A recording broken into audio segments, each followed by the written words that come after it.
use. So the jingling keys of structural changes or lack thereof. So like the reason why, one of the many reasons why the American healthcare system sucks at managing chronic pain is let's say with acute pain, it's almost like you got a cruise ship that's taken out of port, and let's say they're like 3 to 4 degrees off course of where you would predict.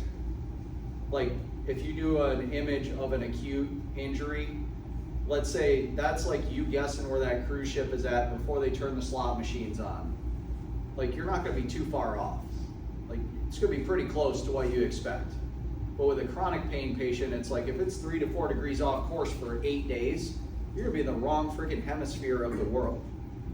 And if you do an MRI and the body is healed but the brain is holding a grudge, that's when it really drives a wedge between doctor and patient, because doctors do weird stuff when we get confused.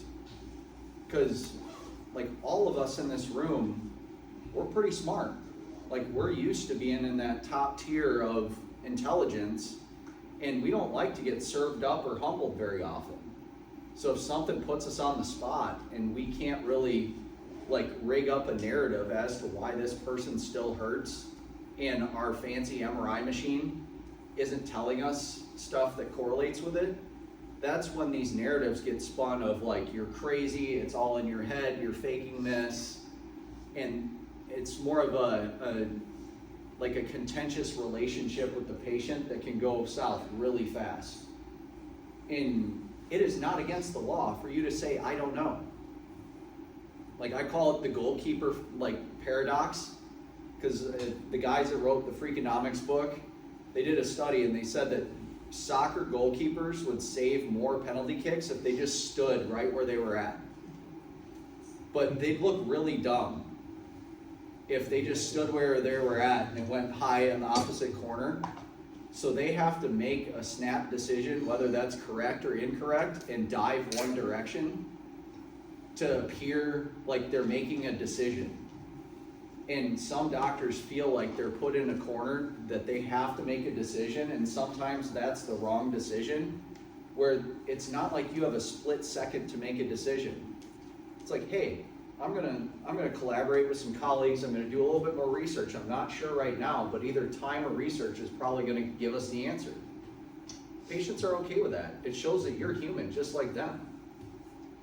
Like, I have patients that tell me every week, they're like, you're the first doctor that said you didn't know.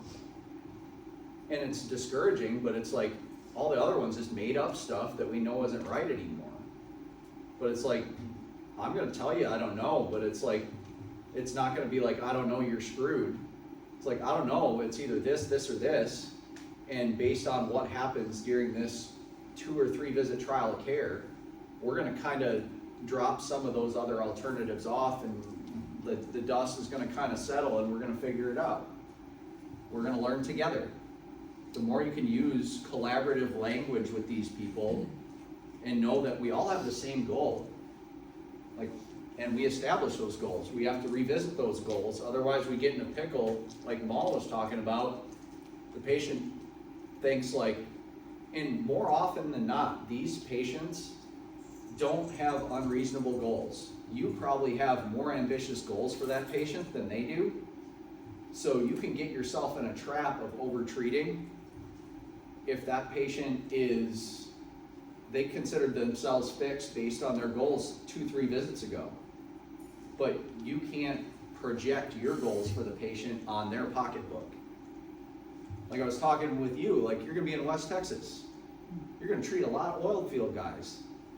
A lot of those guys just want to get it down to ignorable levels, and they don't care if their hip opens up all the way, or if they're compensating in their foot, or if they have strong glutes. They just want to like be able to go to work and have it at a 4 ibuprofen level of ignore. So you have to visit those goals and go, all right, like more people have less ambitious goals than we have for them than the flip. Because these people have been to a lot of doctors. So how to set goals and determine MMI, not always pain-free. A lot of times when we are working with these patients, we don't have to be like the acute firefighters, because a lot of them are in kind of a stable holding pattern, but it's still bad enough. It's a holding pattern they don't like to live in. But it's like they've found a way to like kind of coexist with their problems to where it's like, yeah, they can get some sleep, but it's not great. They can walk, but it's not great. But you almost have to shift the goals of like from a pure VAS level of pain to function.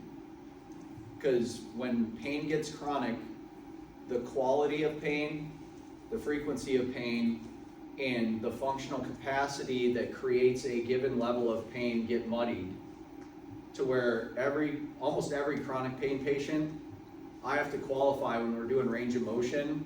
I'm like, is that sharp or stretch? Same thing with little kids, because they don't have the Rolodex yet.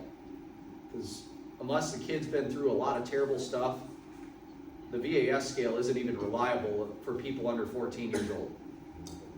Because they've had scrapes, sunburns, bruises, cuts, but like they haven't had kidney stones or delivered kids or whatever. Like they don't know what all these like extremely painful things are. It's like asking Stevie Wonder to describe the color blue, like he's never seen. So it's something that you gotta keep into account, and you gotta constantly go back to it of like, not every sensation is a threat. But their motion light is set to go off with ants as a survival strategy. So it's like we're turning down the gain of that motion light to where it's like, all right, now it's just trash pandas and burglars. And then it's like, okay, now it's like every other raccoon